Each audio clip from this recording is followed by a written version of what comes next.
early. What's good, folks? Welcome back to another episode of Early. We got another special guest joining us, man. Tristan Spurlock. You know what I'm saying? You got some big news, so I'm gonna let you drop it. You know what I'm saying? Like, you can tell people who you are exactly. Yeah, and we'll go from there, bro. Well, I'm First just, of all, before you do, man, gotta say appreciate you coming on. You know, 100%. appreciate you tapping in with us, getting up early 100%. with us. Let people know who you are and what exactly it is you do now. Man, my name is Tristan Spurlock. I'm from the greatest place in the world, the DMV area. I am officially an assistant men's basketball coach / player development for the Iowa men's basketball staff. Yes, sir. Yes, sir. We love to hear that. Fresh off the press. I'm year 2 in the coaching period, and man, for me to be year 2 and already an assistant coach and doing the player development, man, it's a blessing, and I definitely am thankful to God, man, and the Most High, man. Without Him, I wouldn't be here, and just without a lot of hard work, man. So I'm excited to chop it up with y'all, talk with y'all. We got a lot of hoops and a lot of other stuff to talk about. So I'm excited. It's crazy that you say only your second year into coaching, but I know that's like surface level. I know there's a lot of work over the last few years, I'm sure, or the last several years. You know what I'm saying? So can you tell us a little bit about what the journey to this point has been like thus far for you? I think I got the most unique journey to being an assistant coach, man. I mean, because there was never something I really desired. You know what I mean? Like, I had a beautiful playing career. I played in Montrose Christian, one of the best high schools. Yes, sir. One of the best high schools, man. We got some legends, some the human legends. eraser, man. You know what I mean? So for me, it was just a beautiful thing, just being able to be a part of, the culture of the DMV. Just growing up there, played for, some great AAU programs, and I was blessed enough to, be, highly touted coming out of high school. I went to UVA for 1 year, went to University of Central Florida. Coming out of high school, I was Mr. Basketball. My senior year in the state of Virginia, which is, something I always cherish and take with me. And then other than that, just playing, man, I was able to play at a high level against some high level competition. I was going into year 9 or year 10, 9 or 10 of being overseas. I just won a championship in Mexico. I was playing really good ball out in Uruguay. I was playing in Argentina. I had some offers. I just had my son. I was full in on still continuing playing overseas, and for me, the position opened. We had on staff, we had some guys move, some guys retire, and one of our assistant coaches who had this player development position before me, he went to an assistant coach role, so the spot was open. Me and Coach McCaffrey had a great relationship prior.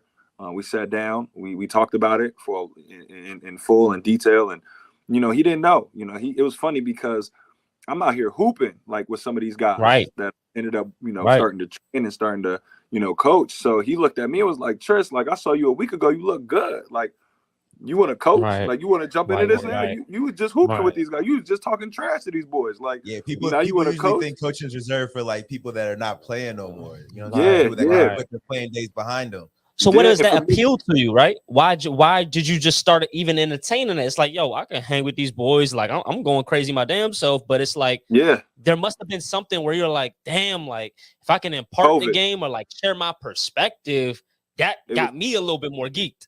No, you're right. It was COVID, and it showed me like, okay, this could be going like that. Like, and I had previously came off a ACL tear, and that made me think of it. But the crazy part is I tore my my Achilles in my right foot, and then I was back hooping in 8 months, like playing. Like, I was like almost on the Magic brought me in. I was working out full time with the Magic 7 months after I tore my Achilles, and then I had a year. And you was good. You was good. You ain't feel nothing. I wouldn't say good, but I was good enough. I was good enough to where like they brought me in every. I was really hooping, working out. Shout out to the guys over there. So it wasn't like I was back to me, but then that next year I was back to really hooping, feeling great. So I was like, all right, that really didn't slow me down and make me think about going into coaching, but the pandemic did, and I had a great mentor, Gene Cross. He's the scout for the New York Knicks. He was one of my coaches overseas, and when I was home, I hit him like, hey, coach, like I kind of want to get into scouting. That's what I wanted. I wanted to be an NBA scout. So what he did was he gave me, he was at Sacramento at the time. He was like, all right, write me up a report of all these guys, like, and give me your favorite guys out of blah, blah, blah. I was like, all right. So I typed it up, started doing it. And we chopped it up for weeks leading into the draft. And one of my guys on there was like Tyrese Halliburton. You know what I mean? I thought he was going to be really good. Oh, that boy. They ended up drafting him. Yeah. They ended up drafting him. So, like, you know, Coach Cross was like, hey, man. He was like, hey, man, you need to take this more serious. Like, you need to really lock in on the scouting and the really watching film aspect, because you got great raw material, but you need to learn how to word this better. You need to learn to, like, you know, what would your way be into this NBA field? Would it be scouting? Would you be a player development guy? You got great size. So, like, Michael Fraction, the guy you had up there, was talking about a lot of them positions. They looking for guys 6'8" who could still play a little bit. So, you know, you can get on the court if you need to and, like, work guys out. Facts. So, at the time, my shorty was pregnant, and I was about to have my daughter. So, I'm like, you know, I'm still kind of like, I'm still hooping. But, you know, going back overseas, and that was the toughest day I ever had, man. When my daughter was born and on a Wednesday, and they told me I needed to be back over the country by Saturday, I was like, nah, bro, this ain't it. Like, nah, it's just tough. So, long story short, I got it. That was when I first got into it. But yeah, man, it was a great feeling, because, you know, I know so many people, you know, who have started coaching at the bottom high schools and middle schools and JUCOs. And for me, when that position was open, and I was talking to my coach, and I'm thinking to myself, all right, I could go back overseas and play for another 5-6 years. But would I ever have an opportunity to be a Big Ten, you know, player development coach? That you right in your face. First year? That was what the competition came down to. And I told my coach, like, man, if I'm able to do this, I'd be forever. Like, it's no doubt, ain't no second guessing. Whatever I do, I kind of go full speed with it. And man, and since last July 1st, not this past one, but so 2 years ago, hit the ground, feet running, man. Just put my head down and work. Yo, bro, you know, there's something that people be saying, when it comes to, like, people who play the game, and then also evaluate other players in the game. What's your thought on that? Like, I kind of want to ask you, first of all, how you have been able to make it work. But do you feel like there's any truth to the narrative of, like, you know what I'm saying? They say, like, you know, Michael Jordan doesn't make a great, you know, GM because he was so great himself as a player. He don't have, like, a realistic expectation of, like, other human being. You know what I'm saying? Like, he was the greatest. He think everybody else got to be the greatest too, or he don't know how to really evaluate. But I want to know. Yeah. Go ahead, speak on that. It's tough, bro, because I see what you're saying, and you're absolutely right when it comes to some of the greats, man. Like, you know, for me, being able to analyze the game, and the biggest thing you have to do is take yourself out of it, bro. And if you're going to get guys better and you're going to really work, you got to say, this has nothing to do with me.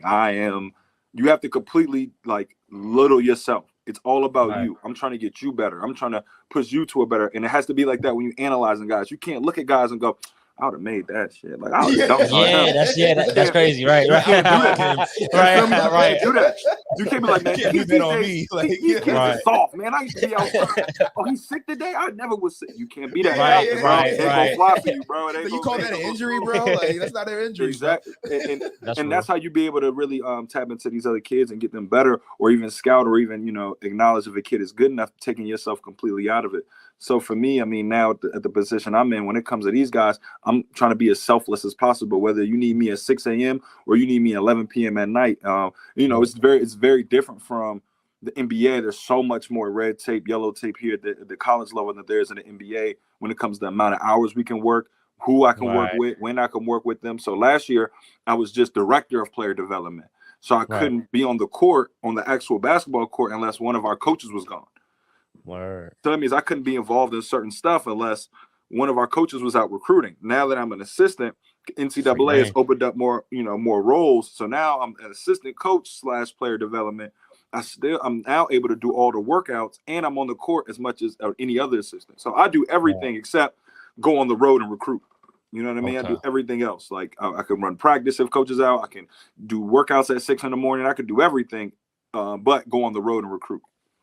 That's real. I wanted to rewind things back a little bit, even provide context with, you know, how I even met you, you know. So Tristan and Micah were camp counselors of mine in these summers of Montreux Christian and spring break and whatnot. And it was dope as hell because, you know, obviously though they were on the team at that time, and I was contemplating, never actually made that move over to the school, but like, you know, I was just like, damn, like these guys cool as hell though. For real, I'm like, yeah, they could ball, but you know, these guys cool as hell. And then, you know, to also then, you know, because of social media, you get to like follow up on people, and you kind of get to follow what you're doing in your career. Like once camp is over, it's not like the relationship exactly is over. You know what I'm saying? Because like at that time might have been just the Facebook, but now it's the Twitter, the Instagram. So now it's like you really following up with people, and it's able to really connect with people too without really having to like, what's the word, like. And I'm a big believer in, like, I didn't love social media at first. It was a point in time where I was about to delete everything because I was just like, this isn't really what I'm in this for. Like, I like genuine relationships, but then I learned like I can't text and call everybody as much as I want. And I can't always be like, yo, you good? But if you telling me like, yo, for all the dogs just dropped down, yo, track 7 fire. Now I'm able to. Oh, you like you comment on that? That can lead to like, like how you been, bro? Like, you know what I'm saying? Like, man, I'm telling you, I appreciate it. To that point, I feel like when you see people on your timeline, it kind of pops back up in your head. You know what I'm saying? Like, you can really fuck with somebody, but if you know what I'm saying?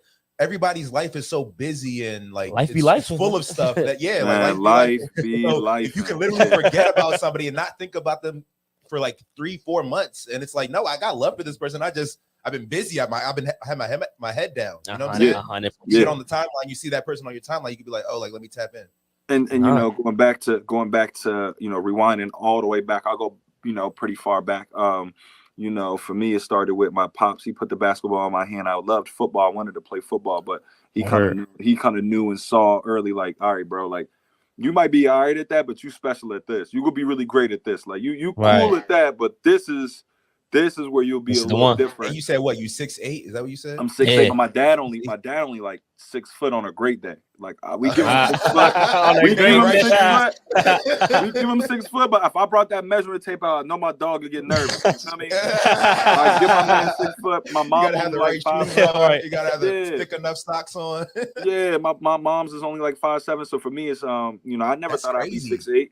So growing up, my dad had me, you know, I was bigger, a little bigger, not crazy tall, but they always stuck me at the 5, and my dad was the first one to be like, nah, bro, we not doing that.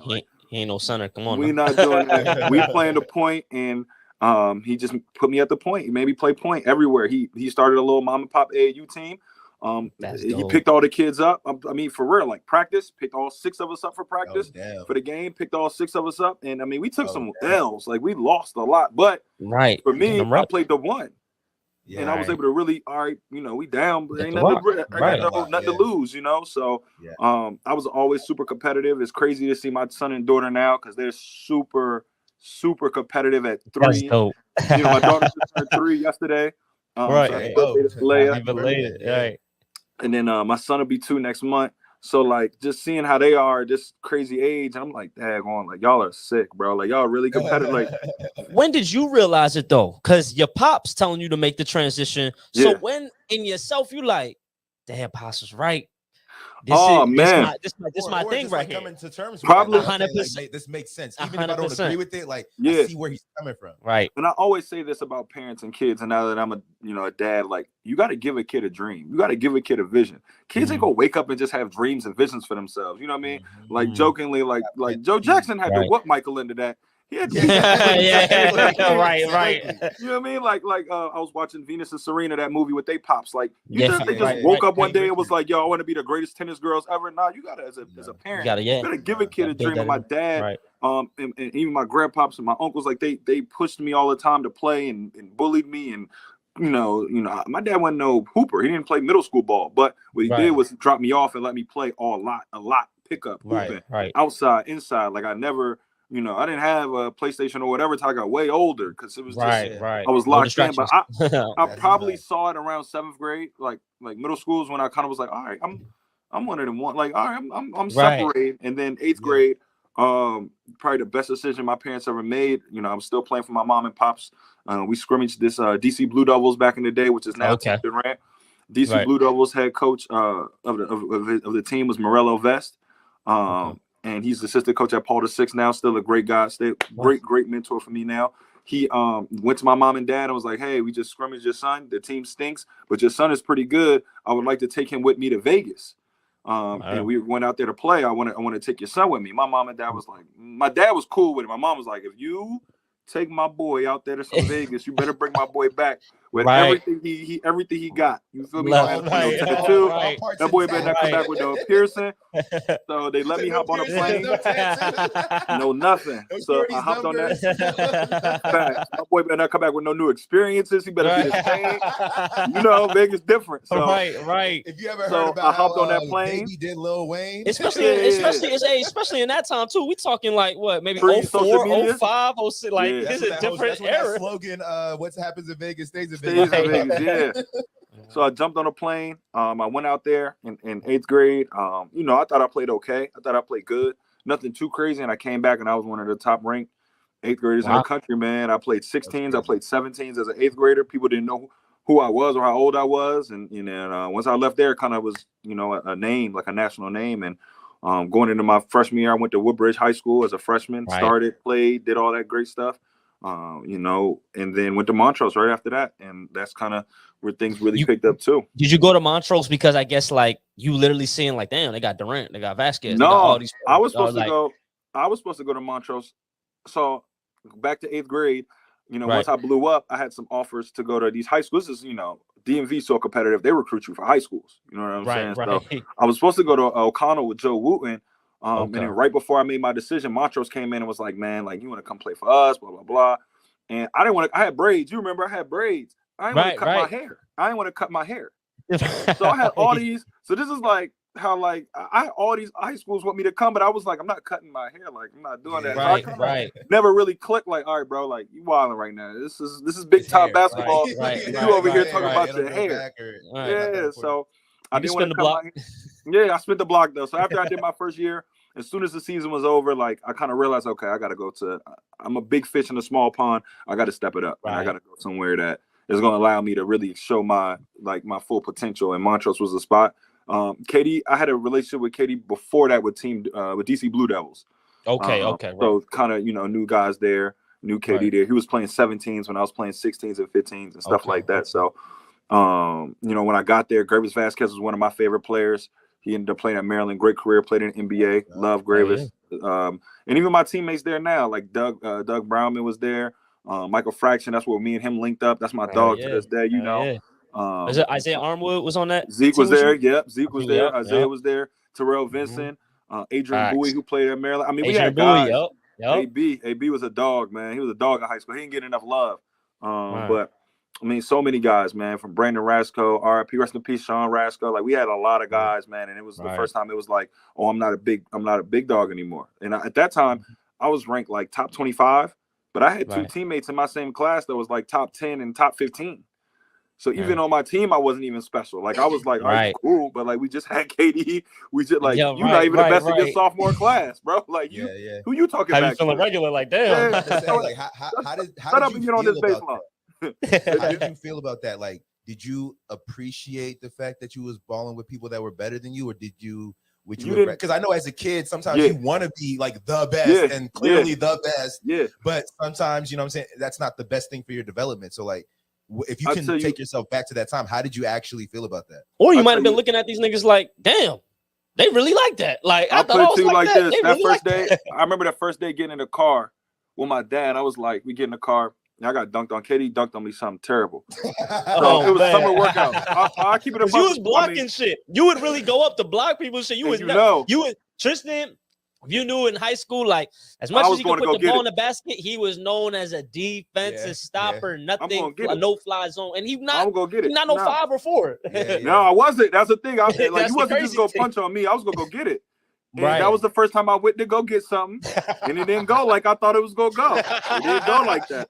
And I remember getting in the car. My pop was driving. I said, "All right, yeah, let's go home." And he was like, "Yeah, where you think we was going?" I said, "Nah, we going home. Like, I'm good off this. Just take me back to the crib. Like, you know what I mean? I'm not doing this. Like, they're crazy up here. This is every day. These like every day." And he just like laughed it off, and that was it. Like, nah, you break back up. And I never ducked smoke. So for me, I thought it was the best too, because like every day I get to go against them. And these guys, okay, so you saying him, and him are okay. Let's go get it. Let's attack it. And I started as a sophomore. You know, I had big games. I think my first game at Montrose, I had 20 points and 12. Like from day one, I was ready to get a buck. Yeah, I was ready to go. I was ready to let's get it. Let's play. Let's hoop. We gonna play Oak Hill. Check ball. Let's like who we going out. Hawaii is winning champion. Like let's go do it. And 100%. That was always my attitude. So from day one, after day one, day two, I was ready to go. I was good. And now I appreciate it so much because a lot of these high school kids, they duck smoke. They don't run it up and they on their team like this. Really? And then they get to these high schools and now they get to these high schools and they're not ready for really what this is. You know what I mean? Right. Like they're not really like, oh man, everybody good here. Everybody was at McDonald's. Everybody was a player to this. Everybody was that. It's tough. 100%. I was gonna say because I feel like from the outside looking in, it looks like the general level of talent amongst young kids has like risen. So do you feel like kids are trying to spread out and like be, big fish in small ponds, or do you feel like there's so many good players out there that you can't do that? It's a lot of great players, man. But I say this, I don't know if they're as much as great players as great like workout guys. Part of like, great systems. I didn't have a trainer. They look good on social. A lot of these kids look great workouts, and they do things in workouts. I'm not gonna lie, I didn't do. I wasn't I didn't ball dribble. I couldn't. A lot of the stuff, not even like the dunks. I'm talking just the moves they do, the side steps and the hezzy back and this and that. Like it's crazy. It is crazy. Yeah, and I think they're more skilled now. Do I think I could drop them anywhere in the world and let's go check ball and let's go hoop? I don't know. I think that's the difference with a lot of these kids now is like I think they're great on workouts, trainer, individual, they're good to go. Now you dropping them in the middle of these tougher environments where they got to go play. And another thing, the AAU system is a lot more watered down because there's so many circuits. There's a Puma, about to be a Puma circuit, Adidas. There's Nike. There's your off-brand where you don't have like it was. Everybody played in one overtime joints. That like now you got. It's just so many. It's so spread out, but it's also because of so many more good players. Right. So, I think that's the biggest difference too with us. It's like them. Pros and cons type shit. And it is. It's a lot of pros. It's funny that you just said that though, right? Because like I guess that's my same observations and conversation that I have with a lot of people too. Like a lot of this younger generation, they might be in literally like what you said, like putting those hours into building these skill sets. But I'm like, I know in my era, and I'm definitely curious to see because you now with this current, younger generation players, I know in my era, it's like, bro, balling from sun up to sun down, like not even like we're running games. We even on that blacktop, from that blacktop going to AAU. Once we done with the AAU, we get back, niggas still like y'all trying to run it, like we just running games. And I think you made a great point in terms of like now when you have all of these all these circuits coming about. Before it was like, yo, that's the cream of the crop. So if you can't get into there, that's that. And now it's kind of like all these angles and shit like that. So, and they're prominent. Everybody building. They might have had somebody from this circuit. Boom, they made it there. So everybody got their names, but it's like, are you, I guess, like competition ready type shit? Because like, I guess we always even have that. We look at people coming to the league, like for instance, like a Cam Reddish, for instance. Yeah. I think Cam Reddish's skill set is crazy. I think it's crazy, but he's one of many individuals where I'm like, damn, like, where's the translation? Like, where's the translation? And have you heard of like the way his peers speak of him? They speak so highly. I've heard Anthony. They speak so. They talk about Cam Reddish like. But not even like we're not talking about like Anthony Edwards. It's a video of Anthony Edwards. Yep. And they asking him, they're like, yo, who is somebody that cooked you? You see how Anthony Edwards is super like confident. He was like, he had some like Skittles. He was like, I ain't gonna lie, Cam Reddish did me 50. And I'm like, 50. Give me 50. And even Zion and RJ Barrett, they're like, who the best out the three? When they was at Duke, it's Cam. Like he's the one. Right. In that situation, I think it's about where you go, how they value you, and I don't think Cam was necessarily ducking any smoke or anything like that. But I do think a lot of these guys are super skilled. And then, like, they're used to doing a lot of this stuff versus cones. And they're used to doing a lot of this stuff, versus certain situations. And then you get in the game and you really can't do that move, bro. That move ain't going to fly. You feel me? Now, your whole dribble package then got cut in half because my man ain't it's not going like that. 100%. It's totally different. So for me, I think, yes, I'm a much more proponent of where we hooping at. What time, where. I used to hoop until my outside of my hand looked like the inside of my hand. You feel me? I'm from the generation of I come in the house, I'm taking all my clothes off at the door because I'm soaked, I'm filthy, Soaked. and going Literally, straight to the shower. My grandma didn't play none of that. Boy, don't you step no foot in this house. Take everything, you know what I mean? Like, take everything off, boom, jump in the shower, get ready, you know, to finish my night. But like, that's where I'm from. I'm from that generation. These guys work out way more than they play. And it's just what it is now. It's just how it is. These guys will, and I like it because that's what I do. I work guys out. I get them better. You know what I mean? So for me, it's no big deal. Like, I need y'all to go play, but if y'all rather come get an hour workout in, more shots, more reps. Now the key is who you working out with, and that's a bigger issue. That's a key too. These guys is fooling people. These trainers habits is a big thing. You training with some people, you picking up bad. What you mean by that? Say it again. What you mean by people are fooling people? Some of these trainers ain't doing what they really supposed to be doing, bro. They have you out here doing some fugazi. You know what I mean? Like basketball. At the end of the day, you can't reinvent the wheel. Now you can do different things, and of course, I study it. I still footwork drills. I love, you know, one guy that I watch a lot work out is Duncan Robinson. You know what I mean? I think his base and I think the way he shoots it and the guys he works out with, I think are great and big time. You know what I'm saying? So I definitely, you know, one of my things is study success and steal advice. Facts. You feel me? Study the way it goes, and then you hear advice from somebody else. You listen and you peep game, and you steal that. Got that from Nip too. RP Nipsey Hussle. Okay. But so for me, I watch a lot of these guys, and I'll be like, man, that ain't gonna work. You feel me? Like you feel like kids don't learn enough like of the fundamental stuff. Like, I feel like kids are overly fundamental right now. Instead of hooping, you learn just hooping. You know that move is gonna work if you go hoop, and then you come back and go, okay, I got to work on this or I got to work on that. And from a young age, if all you do is skill a kid out, it's gonna be rough for them to. There's no trial error. Play the game, naturally pick up the game and go, okay, I could do this. I got to work on that. Now I'm just skilled out. Now I'm driving and go tween cross.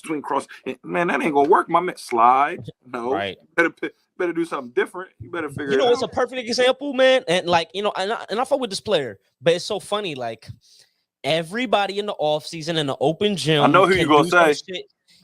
Boy, I'm gonna tell you right now. I was seeing comments. Everybody's like, "Yo, why?"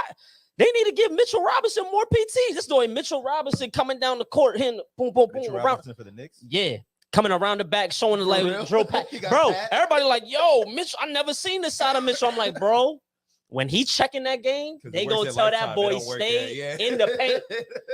And trust me, all that they know he could do that. But shit you know what that, go, bro, stay in the paint. You know what that also shows too, though. Like as crazy as it is, it shows the level of like.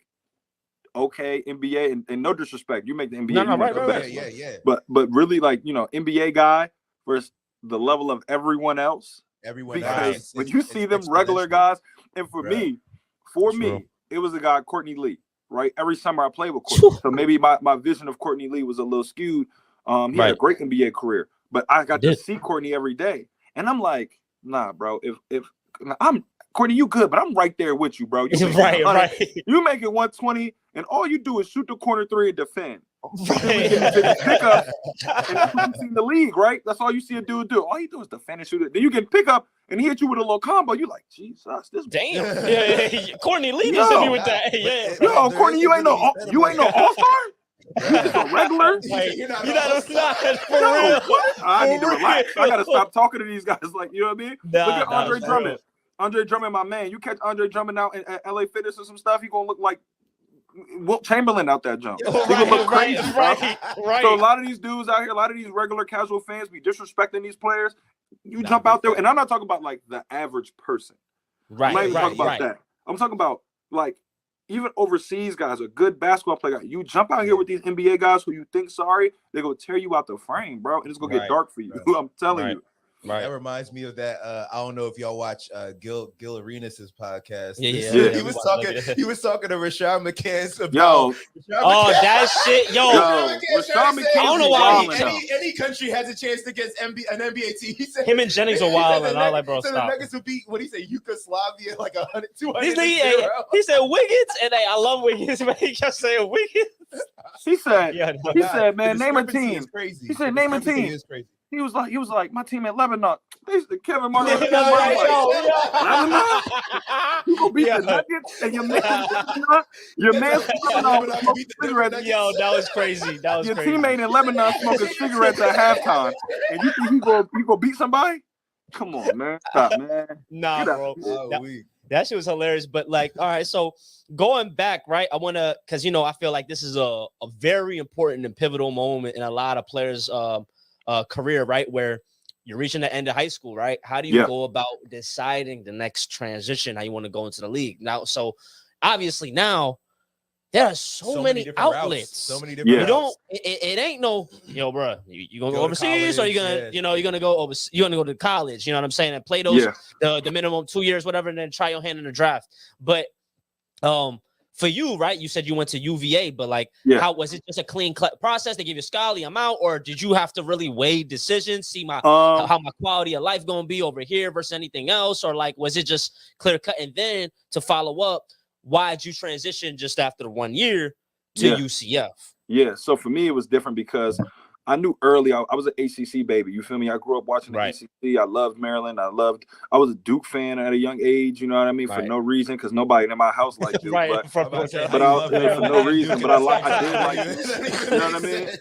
I don't know why. And I used to get judged for it too. But back in the day, I used to get judged. My dad like, yo, stop talking. Like, go sit over there if you go cheer for them, bro. Like, nobody about to But so for me, I was an ACC kid growing up, and even Georgetown, Big East. Like, I liked Pitt. I loved Georgetown. John Thompson was great to me, recruited me out of high school very heavy. So, I knew at a young age I was going to be, no further than, maybe North Carolina and down, and then no higher than, maybe New York. So, I wanted to stay East Coastish. I got recruited by Florida. I got recruited by Texas and USC, all these other schools.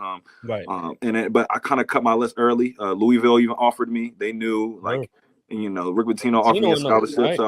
So I had my list of, like, where I wanted to go, where I could have went. But my last four was kind of like Wake Forest, UVA, Virginia Tech was heavy. Seth Greenberg, my man, he recruited me so hard, and I had no intentions on going. Like, so hard he recruited me, man. And then Maryland, and Gravis Vasquez was one of my favorite players in high school, and one of my favorite players in college. So that was a great connect. And that was my last three, was Maryland, Georgetown, UVA. UVA had been on me since I felt like I could walk, man. They was on me at every game. Called, text as much as they could. Probably text me too much now that I know how the rules are. You feel me? Now I'm on the other side. I was like, man, I was talking to them dudes way too much. But, that staff got let go after I committed. So I committed to UVA. That staff got let go. Damn. I signed my NIL already. Tony Bennett gets the job. First day he gets the job, that same night, he's at my house recruiting me. You know what I mean? Damn. Like, in-home recruited me back again to come to UVA. So even in the new staff, I felt comfortable with them. All my guys who I've been talking to for 2-3 years were still on the team, still recruiting me to come back. They wanted me to come play and be a part of their team. I was Mr. Basketball in the state of Virginia. So I felt a lot of pressure to stay home, innocent home. You know what I mean? Even though Charlottesville definitely ain't home, but you know what I mean? Like, ain't home. Right, that ain't Woodbridge. Same in us. It ain't that. It ain't the crib. So for me, just that process was there. And then when I got there, I just realized it wasn't my cup of tea. You feel me? Like, the offense wasn't conducive to what I wanted to do. I wanted to get up and down, play, push the pace. A lot like we do here at Iowa. You know what I mean? I wanted to find a place I could do that. And UCF was that place. Coach Jones, who was the coach at UCF at the time, he used to be at Florida, University of Florida, when they won the 2 national chips back to back. And he recruited me really hard to go to Florida. So for me, it was just one of them things where when I transferred to UCF, it was a perfect fit. I got to play right away.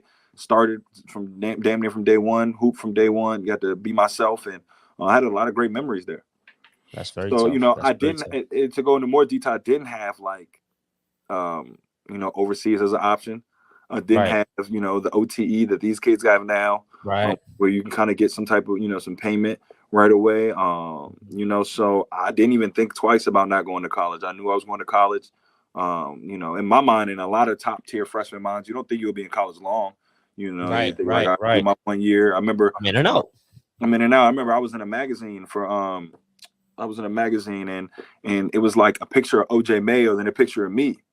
You know what I mean? Like and OJ was the dude. Yeah, OJ was the dude coming up. He was the dude. So like at my high school, like when I was hitting my run, really like being really, ranked and high up there, like I had a lot of like publicity of me like not being in school long. And that's how, my first scrimmage, I remember we scrimmaged like Marquette. I had like 15-8. I was calling my pops. I said, yo, you go ahead and quit. I went to the right. Yeah, that's Dwayne Wade school. And just focus on me full time. You go ahead and get up out of there. Like, and then even in practice, like I had my struggles, but they couldn't stop. You couldn't guard me. Yeah. Right. I mean, like now, what I didn't realize was Tony Benton didn't care about that. He wanted you to play some defense. But in my mind, I'm thinking I'm cooking. Like I'm leaving practice and dudes is hot because I'm getting a bucket. And I remember Tony one day was like, "Man, you gotta learn how to guard somebody." I said, "Coach, they gotta learn how to guard me." Like I hear you, like, and I hear what you're saying. That sounds good, but they're gonna run out of bullets before I do. So we can keep this going. Like you gonna score, I'm gonna score. You gonna miss before I miss. So what you want to do? And that ain't how you go on the court for Tony Bennett. Yeah, that's real. That ain't how you work, and that's okay. And from a standpoint of being an adult now, they were great staff, great to me, really good people. But it just wasn't my cup of tea as far as playing. And even when I told them I was transferring, they weren't really, I wouldn't say they wasn't happy, but they kind of understood like, all right, this is, you're not really fitting to what we want to do. And, I went to UCF and I had a great career there. Finished up, man. I was on top 10 multiple times. I was, I scored 20, 25 against, Louisville and top teams like that. I had some big games. And that parlayed me into being able to, work out for 9, 10 NBA teams. I got drafted 19th pick overall in the G League. You know what I mean? Like UCF put me in a great position to continue, to play professionally. 100%. When did you get that call, or when did you start thinking like, you know what, I think I want to take my talents overseas? Was it like in terms of career move, in terms of like, like just financially, like I think I want to do that, or because I know family like an important value to you, but now this is, we're gonna be the furthest away now, like you know what I'm saying? You going, and it's kind of like uncharted territory, so it's kind of like how did you feel internally about making that move, and when did you see yourself think like, I know I'm in the G League and I'm here, I could try to really work my way to the ranks, or I can really maybe go overseas and be it like an impact, like you know what I'm saying, really contribute. Like what is that decision like? So I did about 9 NBA workouts pre-draft before the draft started. The only and what year is this? This is 2014, so right after I graduated. So right after I graduated, boom, you go straight to the NBA process where you working out for teams, had a good agent, working out for teams, and I'm really working out good. Like teams are calling me back to come back to work out. So now at this point, I'm not on anybody's radar to get drafted. So and I knew that. I knew I was coming in like, if I were to get drafted, it'd be second round late. So the only time I didn't go work out for was the Pistons. I didn't go work for them. They wanted me to come work out on the day of the draft. And I had just went from Utah. I remember you did the Utah workout. Yep. Yeah, I did Utah, New York, Atlanta, like Denver. Like this is in the span of like 2 days. Like so. Damn. Yeah, like this is like one day, like Monday, Utah. Then I fly to New York right after the workout. Work out for the Knicks. Fly to Atlanta. Next morning, work out for the Hawks. Fly to Denver. Then go to Orlando. And then I flew back to Atlanta. I had 2 workouts with the Hawks. And then in my Atlanta workout. So you work out with these teams, right? And you're in like groups of people who you might be drafted with. You know what I mean? So if you're a second round guy, you're going to be working out with a lot of guys who are in the second round. You're a first round guy, late first round, you might be mid, like some first round, some second. And if you're a top tier guy, you work out by yourself, right? Top 5 guy, you come in, shoot, physical, all that. So I'm in the group of guys who just hunting. I'm looking for guys that want to, I'm searching some of these second round pick guys. So Atlanta calls me back. I had a really good Atlanta workout. The first one, they call me back. They're like, hey, I was supposed to be done. So they're like, hey, if you want, we got a group going tomorrow. We'd love to have you come in, 6 guys, you'll see the guys when you get here. Normally you get a list the night before of who's in your workout. So I'm like, all right, cool, no big deal. Like I'll go, no biggie. So my agent was like, hey, it's going to be a lot of people in there. Just, do what you can. I know you're tired. It's been a long run. After this, we'll shut you down. Go home. The draft is tomorrow. No big deal. So I get in my workout. And I look, and I'm like, man, it's a lot more people in here than it was for my first workout. GM, assistant GM. I'm like, dang, it's kind of packed in here. Slim, like, it's a lot of folks. They checking. I had Zach LaVine. Oh shit. I had this is a crazy story. I had Zach LaVine. I had Kyle Anderson. I had Clay Anthony Early, who ended up getting drafted ahead of all those guys, except Zach. So then I had Jordan Clarkson. Oh, me. Okay. And my UCF teammate, who was also in Atlanta at the time, right? So they needed 2 more guys, so they brought us in there. So I'm in there. I'm like, oh man, I had never seen Zach LaVine before. I'd heard of him. Oh, so yeah, that was probably like, yo, what the fuck? I had no idea who Buddy was, right? So we working out. Guess who ran the workout? Darvin Ham. Oh wow! He was running our workout, world, man. Yeah, so he's running our workout. We working out for him or whatever. So we do this drill where it's basic warm up drill, a little in and out, get to the basket, finish. And they're calling out the finishes. So they're like, oh, floater off the floater, this that. So they were like, we didn't dunk in the beginning. So then we were playing, not a lot of dunking when you're playing. We shoot some threes at the end of the workout, and then at the end, Darvin Ham says, hey, we got this drill called the Darvin Ham drill. Everybody gets one dunk. So I'm like, all right, cool. I got bounced. So I'm thinking back. Like, my job. I hadn't seen Buddy do nothing yet. Nothing crazy. I hadn't seen Buddy do nothing crazy. Okay. So everybody does their dunk. I come up, I do a little windmill, 2 feet windmill. Boom, I punch it. Everybody's like, ooh, like, I'm thinking like, they showing me love. I'm thinking they showing me love. So Zach LaVine gets the ball. Everyone stands up. So I'm like, yo. So imagine you in a gym, right? Imagine you in the gym. Everybody sitting down chilling, and next thing you know, everybody just stands up. I'm like this. I'm like hold up. What? What's going on? Hold up, Slim. I just windmill probably better than anybody y'all ever seen. And y'all give me no standing ovation. And y'all gonna stand up now? He did the joint he did in the dunk contest. He threw it up, caught it between the legs, head at the rim, boom, threw it in. I said, oh, that's why y'all stood up. I said, okay. That's crazy. That's why y'all stood up. I said, all right. I get it.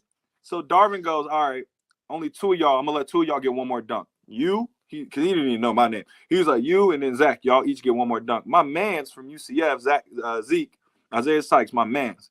He turned and looked and said, yo, you gotta do the 360 windmill. I looked at him, I said, when have you ever seen me do the 360 windmill? Like when did you? I said, when did you see me do that? So I'm thinking to myself, like, when you never seen you do? It's crazy. When you see me do that? That is crazy. But he's being loud, right? I'm trying to talk low. He being loud. Yo, Chris, do the 360 windmill. Over, like, is he about to do that? Then he start doing stuff I know he never said. The joint with the legs. I said, yo, chill, bro. Like, he's like, oh, you scared now? All these people in here now, you nervous? Yo. So again, I did like I threw the ball off the glass, cock back joint, boom. It was cool. Like, if Zach LaVine wasn't there, it looked real good. It was cool. Yeah, Zach go again. He go again. Basic. He just took off dumb far, head at the rim, punched it. Yeah. Buddy, then Darvin Ham go look at me and say, you got another one? I said, got another what? I was done with the windmill.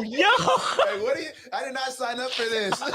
I looked at him like, D-Ham, maybe you didn't see the windmill? That was what I had. That was the bag, know, right? The windmill. First of all, he said y'all got one dunk. So you do your best one up front because you think you only got one. I gave you all I had. The first one. Bro, they put you in the dunk contest with Zach LaVine. That's kind of crazy. On the low, on the super low. I would have came up with 3.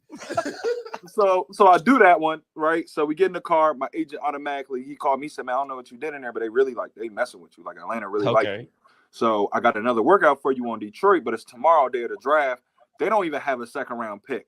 So I'm not even going to send you over there because you ain't about to, you're not going first round. Love you, Slim, but you ain't going first round. So I'm like, cool, bet. I'm like, all right, cool. I'm pack it up. I'm going to go home. I go home. I did not want to watch the draft at all. So I ended up going to the movies because, I'm still competitive. I'm like, man, some of these cats I've seen y'all now up close. I'm not trying to watch and be on the mood. Like, let me just... And every hooper will tell you, like, being drafted is your dream, bro. You work, you put them hours in, you want to get drafted. That's your dream. That's like the ultimate mom, dad are crying. Your life changed. Generations changed forever. I wish everyone could experience that. So I was like, man, I'm not doing this. I'm going to the movies. I'm in the movies. And my phones just started buzzing, beep, beep, beep, and I was in the movies with a female friend of mine. So you know what I'm saying? Like I ain't know who else was calling or texting me. Right. So I ain't want to pull the phone out and be like, get caught up. Damn, man. So I hit the ignore. So I'm just like, I tapped it. Boom, phone come off again. I tapped it. Phone come off again. I'm like, yo, I look, it's my agent. He'll call me 3 times. So I'm like, oh, the draft on. He'd call me 3 times. It might be going down. So I run out. I jump on the phone. He like, hey man, if Detroit, they want you to, they're gonna take you for Summer League. They really like you. They want you for Summer League, but you got to tell them now, like right now, that you'll go with them for Summer League. Wow. And I'm like, what if I don't say right now I want to go with them? What if I want to wait for somebody else? So who knows if somebody else will want you for Summer League? Yeah, right. I was like, all right, well, tell them right now I'm going. So I knew on draft night I was going to play with Detroit for Summer League. Which was great, you know what I mean? Like I got out there, I averaged 10 points, 3 rebounds, 3 assists. Did any other offers end up coming through after you accepted that? He didn't take any. because I was already calls. Right. Yeah, she didn't take none. So I did that. I hooped. I was killing. I did that. He had an offer for me to go to overseas, and I didn't want to go. I turned it down. And like now that I'm a little older, maybe I should have took that, but you never know. It was a decent offer, good money, good spot, but I wanted to try. You know what I mean? I was at a real good place. I had coming off a really good summer league in my mind. I wanted to try the league. So then I stayed in it. I worked out for Utah again. They wanted me to come back. So I did like mini camp with them. And then I got drafted by the Canton Charge, the G League team with them. They draft me with the 19th pick or like the 19th, one of them, 19th, 17th pick, whatever it is. Tough, and they drafted me, and I did my first pro year in the G League, you know, and it was cool. It was different, man. So getting back to figuring out overseas after that first year, man, them checks was a little different. Checks was low. This wasn't the G League. This is the D League. Bus rides was right. Like, damn, I gotta get another job, bro. Like real life to keep doing this shit. All right, one of my mans, he was getting hit with child support off his check. Oh. Man. Off his D League check. So he was like, it's my last year. I'm out of here. Bro, I'm balling for free. So Canton was great. I had so much fun with those guys. They were great. They were amazing. Then I took myself to Puerto Rico for that summer. That was my first real first pro job that wasn't the NBA. My agent at the time was telling me about some overseas spots. The first one was Hungary. I did that for a year, and then my first year over there, I went to the championship. So.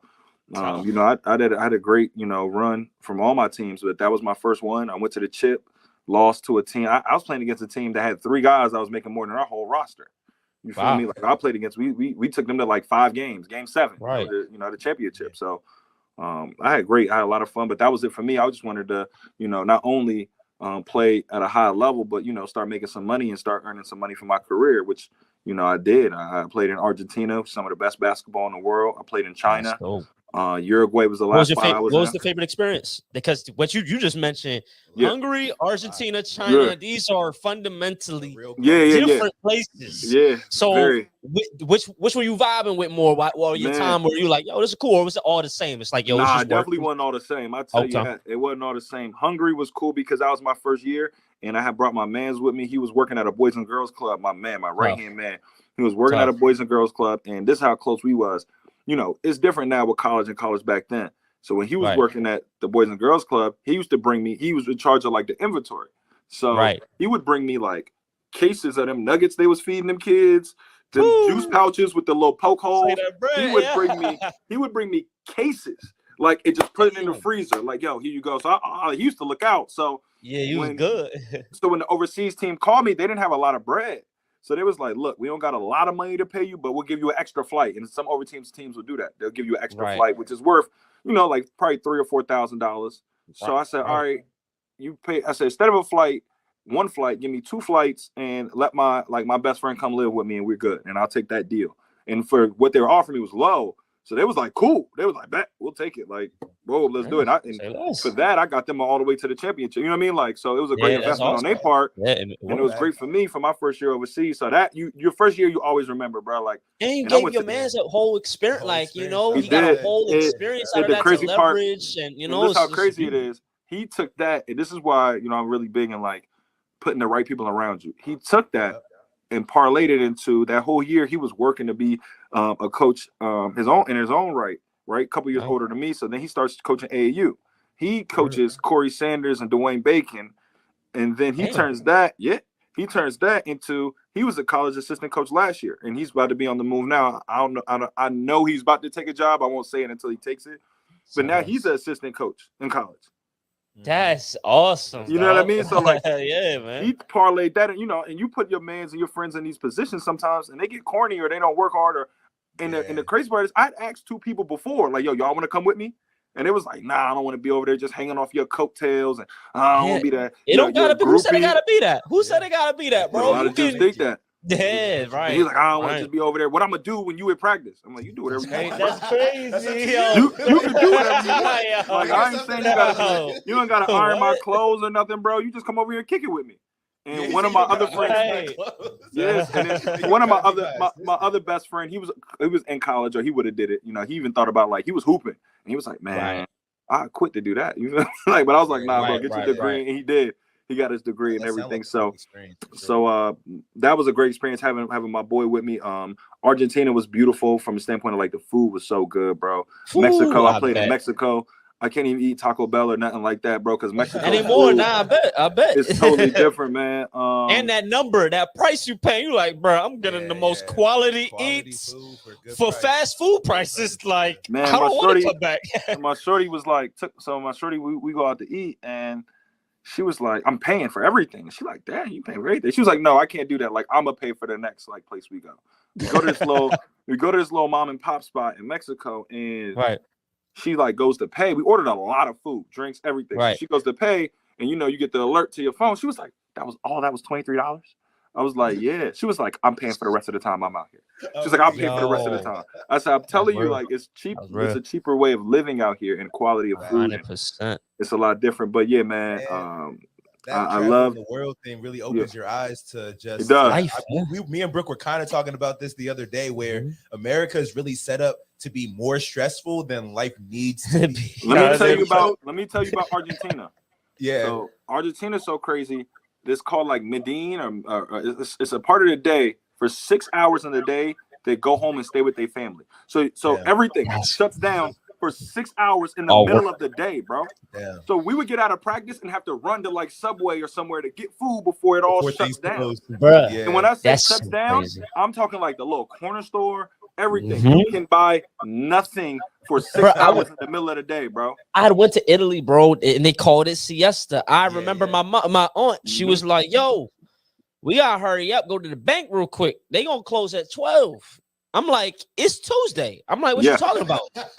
I say, is everybody out and working? They're like, no siesta. You got to go back home and eat lunch and chill with your family. All of that. 3 o'clock, everything will resume. And I was like, I'm not mad at that. That's just that's not realistic from where I came from. That would never, not even 30 minutes. Life, bro. You get a 30-minute You get a lunch break. Each come back. One at a time. We'll be here. We'll be here when you come back. Don't worry. Your break. You wait till that person gets back before you go. Nah. That 6 hours though, man. That's love. Every day, or is this like every day? From what I remember, it was every day, bro. Because we would hop out of practice, and overseas you got 2 practices a day, so you hop out of practice. Boy, you better go get you something for right then, and in 4 hours when you hungry again, bro, or you in trouble, Jay. So, but no, places like that, man, really open your eyes. And then to the disparity of like, they're here we have like real middle classes. Over there, sometimes you go in countries and people either got money or they ain't got nothing. Got nothing. And there's no like real. And not having nothing is a real difference between not having nothing here. You feel me? Over there is different than not having nothing here. 100%. Yeah, it's a big difference. Because even if you got nothing here, you probably got something. You got something in there. You don't got what your man's might have, but you got something in there. You can whip up. You can make spaghetti that'll last you 3 or 4 days. You can go get some oodles and noodles, and you'll be fine. I seen nothing over there. Like what I was gonna say is that like I feel like the appreciation level is like worse here. So you don't appreciate what you do have, whereas people over there that really don't got nothing, they will make whatever they can get work. You know what I'm saying? And they will appreciate I made the mistake too of like, I'm a very giving person, right? So one day I went out to eat at this restaurant in Argentina, and they had glass windows, and people was like watching us. And you play basketball. So my man was with me. Was like, man, that's really like weird that they just staying here and watching. And then one of the players that we out to eat with was from Argentina. He said, "Don't give them no money." And I'm like, man, he's like, man, what is he talking about? You tripping, bro. Like what? Right. So we leave, and I had some leftover food. So I'm like, I ain't gonna give him no money. I'm giving him some food. So I gave him the leftover. I had like, so they're known for steaks over there. They have great like quality of meat. So like, I got a ribeye. Boom. I didn't eat all the ribeye, so I gave it to this little kid. So we would go back. We'd go there right by my apartment, and every time I went, it'd be more and more people, more and more people. So my man said, "What did you do?" And I was like, what did you do, bro?" He said, "Yeah." So now that little kid expects something every time you leave out of here, and he done told his whole family. Now they know every time you come to get ribeye. That's crazy. They out here waiting for you, bro. Like they out here waiting for you. Like chill out, bro. Yeah, like now we all look at like we might not make it out of here. That's crazy. They definitely start to leech and they start to expect it, like you said. Yeah. So, but yeah, overseas was a great experience for me, man. I get that experience to these guys all the time. I love it. And I'm just real thankful that I got to do it for such a long time. And I, like we talked about earlier, I wasn't done. Like I wasn't like some of these guys who finish hooping and they're like, oh, my knee is hurt. Like, you know, they can't hoop anymore. Like I had so much fun. So now that I'm done, my experience is totally different. I'm not bitter. I don't work these guys out with a bitter attitude. Like, oh, I could be still hooping. Or, man, you better. Back in the day, I used to. Now, these kids are different, right? So you got to show them a little bit. So sometimes you do got to check ball and let them know, like, I ain't no bum. 100%. Right. And then going back to what you were talking about, as far as like and the word is analytical, like the more analytical side to basketball, guys who may not have played at a high level, but that can read the game and still be able to converse and put guys in good positions. It's very different than the guys who did hoop and play. And that's one thing college has really taught me is the numbers. Like, you know, I think a good shot is a shot where it's in rhythm and you shoot that. You know what I mean? If you work on that shot and it's an in rhythm shot, to me, that's a good shot. Right. The numbers might tell you that a mid-range shot is the worst shot to shoot. You know what I mean? But I didn't see Kevin Durant go up to Rucker and lay 56 points on you off all middies. On mid-range, right? All middies. You know what I mean? So like, it is now. You got to. I think it's the best of both worlds when we're talking about what's like. You know, the guys who can hoop, but you got to be able to can hoop and understand. It's a difference between he a bucket, and the difference in what's a really good shot for him? What's a quality shot? What's a quality look for our team? That's true. All right, like it's very few guys that can just give me the ball, get out of my way. I'm gonna go make something happen. I was going to say, I feel like it's kind of harder to analyze the guys that you know are going to be role players. In a sense, yeah. In a sense, yeah, but in other sense, no, because like, you know what you're getting from those guys every night. And the more they're in the NBA, the more they know their spots, their shots, and what's going to keep them getting this money. So the reason I was saying that was because like when you're in college or coming out of high school, something like you're probably the best player on your team. You're used to doing so many things. You know what I'm saying?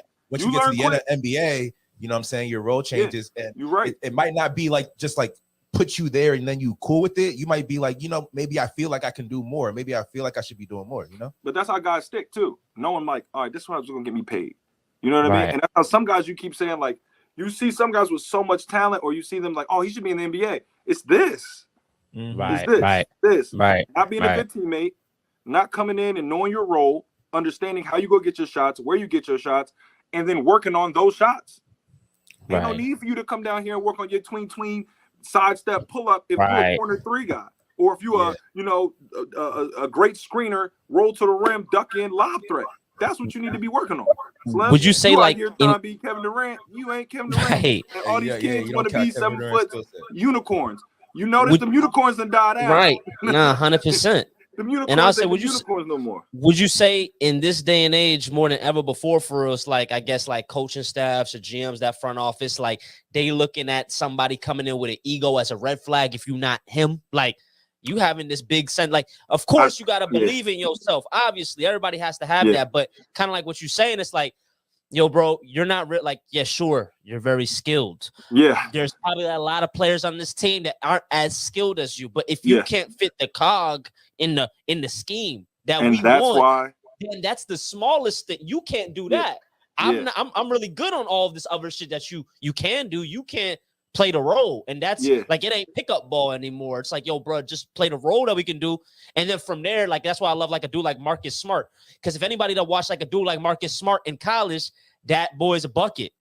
He was the primary scorer on his team, and even he's not even like the traditional point guard. He was just I got the rock, but I'm gonna do something with it. I'm not even necessarily looking to. As soon as you go to the Celtics, I'm a Swiss Army knife. That's because exactly what I'm doing. And he got there and he said, all right, I want to play. I want to only play. I want to be the better version of myself for this team. And I think that's the guys that can stick and stay and play for 15, 20 years because they go, okay, what's my skill set? If I'm a shooter, I got to be the best shooter. If these are my spots, I got to be there. But a lot of these guys get there and they still think they're in high school or they still think they're in college. Nah, bro. And that's why these teams do such great research. And you might be like, how he get drafted before him? Because they had a conversation with that kid. And they said, hey, my man, we playing Nikola Jokic 150, 200, 300 million. You ain't him. You're not going to come in here and be him. We paying Jamal Murray. We paying Aaron Gordon. Can you fit around this infrastructure that we got right now? Yes or no? Don't be doing the same this shit. Is what we need. Can you come in here and play? Now, they talk to you a little different based off who you are and what you can do. I don't think New Orleans came in design and like, look, man, you gonna fit. No, it's a little different. Obviously, you feel me? Obviously, and the where you get slotted at in the draft, or that's why those second round guys are so important. You know what I mean? Because of the way the cap is structured now, if you take a risk on a second round pick, he's got to come in and work. He's got to come in and fit what you need, because like Denver don't got a lot of money to go get another Bruce Bowen out free agency. That's why he left. If they had money to pay him, he would have stayed. He would have stayed. No. So now the draft is so important because you got to bring in a guy or have guys you already have to kind of fill that role and understand, all right, we got one guy who just left. You coming in now. This is your role. You might got to upgrade a role. Now we got that rookie who was in your spot. He's got to be ready to just know everything he can know, bust his ass in practice, and just play this position for us, this spot for us, which might be 8 minutes a game. We might got 8 minutes for you, and this is what we need you to do. And as crazy as it sounds, some guys is like, man, I ain't doing that, man. And then you got some guys like, sign me up. Sign me up. What you need me to do? And it's always cool for us, like, now we're all fans, right? And you think to yourself, man, you give me $100 million, I'm out there do whatever you need. Yeah, 100%. Well, I sweep this joint you need me to 100%. You know what I mean? So you know, like you said, that you gotta have some level of Dylan Brooks in you where you like, I gotta be a little off I gotta be a little different. I gotta really have supreme confidence in myself, but you gotta have that almost in everything you do. You feel me? Like even when I'm in my space, like I'm not saying I'm the best coach ever. I don't got the best, out of bounds timeouts. I don't got the best, plays right now, but I'm in a different place right now. Now I'm just trying to work. I'm working. I'm grinding. I'm trying to work out as many guys as I can, quality workouts. I'm trying to make sure these guys understand the offense, know where they get their shots, and then when we go work out, get your shots there. Get your shots. Get in the process of it, not looking up, head down, and just being in the and process. Learning as much. I'm shutting up a lot more when I'm in these rooms and I'm in these meetings with all our staff. I'm not up there like, yo, so we need to run it. No, I'm okay. I like that. I'm still that. Okay, cool. Bet. And then when you get your chance to run an out of bounds play, or when coach says, does anybody got us play right here? That's when you've been studying. You interject. Hey, and I'm so blessed. I'm on a staff where all of us get to talk. All of us get to have opinions, but make sure what you say has some value and it's not just fluff. And you're not just reading off of a stat page, which we all could do. That's real, bro. And like, so now that we had covered all that, I just want to kind of get it right back to, I guess, where you're at currently. So just let us know, I guess, like how Iowa, how you guys looking, how you feeling about the team, the season, is rapidly approaching, like, so like how you feeling about where you guys at with everything? Man, I feel great, man. We just came back from Europe. We had a European tour, which a lot of college teams do it. Every college team does it. You do one tour every 4 years. We just came back from ours. Man, it was great. We went to France, played in Paris, played against a pro team there, played in Valencia, and then played in Barcelona, another 2 games there.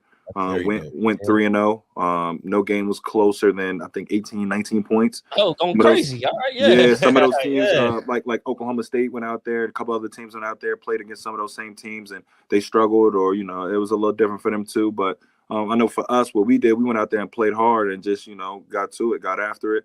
I like our group. I think we're bringing back 3 Big Ten potential guys with Tony Perkins, Peyton Sanford, 6th man of the year last year. And then Patrick McCaffrey, we got a transfer in Ben Crickey. He averaged 20 points at Valpo. I think he'll be able to come in and translate right away. I think he'll be really good, really solid for us. And then we got 4 young guys, man. We got a state of the, Mr. Basketball, the state of Illinois, Mr. Basketball in the state of Iowa. We got Owen Freeman, who's really good, Laji Dembele. So we got a lot of good guys. Josh Dix, Desante Bowen, who were with us last year. We're gonna be good, man. It's just us, man. We got Stat Great Day. That's all it is. I mean, what's the first game? First game is in November. We got a tough schedule. We got Oklahoma. Oklahoma, we play them. We play Oklahoma in a Thanksgiving tournament, and then we play the winner of Seton Hall and USC. So we either go play USC, which is Bronny and them, or we go play Seton Hall again, which is another really good team. We got Iowa State at Iowa State, which is going to be a rivalry game. We beat them last year by 20. So they go come ready, they go. Yeah, they're not gonna go for that this year. Nah, and if they, you either gonna get down or you gonna lay down. Right. That's it. Y'all not worried. That's how I feel. You feel like y'all not going either. Right. So like, all right, but somebody got to give. You feel me? So we got that. We got Creighton at Creighton, which is gonna be another good game. And then then we get conference play. Michigan State, Indiana, Purdue. Like it's a dogfight every night for us. Yeah, it's a y'all gotta that's what's up. It's interesting because when you're a player, your goals for the season are pretty clear. You know what I'm saying? As far as you have your team goals, obviously, and then you might have your individual goals that you want to accomplish as a player. Do you think about what you want to accomplish as a coach coming into the season, or like with this season, as far as like you? You know what? That's crazy. I don't really have my personal goals. I more have like slogans for myself. For myself, talking about just me. Like one of my things here is, I was good last year and now I want to be great. So I need to figure out how to take guys who are also good and make them great. Like I had a good year last year. The next step. I had a good year in my position. Now can I have a great year? Like guys last year had good seasons. Can I make them have great seasons? And what's my role in that? So for me personally, my only thing is, man, I just want the guys that I am around and can influence. I want them to be better than I was. That's my only real big goal. Selfishly, I would love for us to get to a Sweet 16, Elite 8. But me, man, I'm. It's not about me. It's all them. You know what I mean? Any success I have that I'm blessed to get is because I was blessed to coach such really good players. Like, I can't go out there and shoot no more. You know what I mean? I can't go out there and rebound for us. My goal is to get them ready, prepared, and go out there and play. And we got a lot of guys who can do that. And I'm excited for them to be able to do that. You know what I'm saying? That's a great perspective, bro. That's what's up. That's what's up. Bro. Tristan, bro, appreciate you a lot for coming through. Great combo. You know what I'm saying? Great combos, some good moments in here. A lot of gems too for like youngins coming up 100%. And people that might be like towards the latter, well, not the latter end of their career, but just in that kind of transition phase of career. What am I going to do after college? You know what I'm saying? Like maybe NBA is not working out. What are my options? I feel like you gave a lot of good experience and a good perspective on like a bunch of different things you can do, you know what I'm saying, with hoops. Man, I appreciate y'all giving me the platform, man. I know we've been trying to set this up. Yeah, so of course, man. The timing was perfect. The time was perfect too. Time was perfect. Not mad at all. Yeah. So hopefully we could do this at the end of the year, so we could have a little wrap up. Maybe even like a March Madness, you know what I mean? March Madness edition, something like that. If you got the time, I know she gonna get. Oh man, listen, you call me at the best time. You call me at the best time. You call me at the best time. This is my last weekend before it gets haywire, man. Before we get crazy, but man, appreciate y'all so much, man. For real, we play at Maryland this year. So we gotta pull up. Gotta pull up. We pull up. Gotta pull up. Say less. Yeah, Don. I'm definitely in the there. books. Yeah. You already know. Before you go though, let people know, best places to keep up with you, best places to keep up with like the whole team, Iowa, things like that. So for me, for sure, just my Twitter, my Instagram. I think it's T Spur on the. Yeah, we got it right there. We got it right Instagram, and then my Twitter is I think it's Coach T Spurlock now. At Coach T Spurlock, and then if you want to keep up with us, you go to Iowa men's basketball page on Instagram and Twitter. We always keep everybody updated. A lot of good stuff, a lot of good videos and content. And then we play all our games are either on the Big Ten Network or CBS or or ESPN. So we play a lot on every game's on TV. FS1 we play on there too. So you'll see us. It's not a game that we're not on live national TV. So that's a blessing too, man. And I'm just thankful for that for sure. That's what's up, man. Best of luck this season, bro. Yeah, bro. Thank you, bro. Appreciate y'all, man. Keep going. Y'all keep going too. Oh, appreciate it, bro. Early.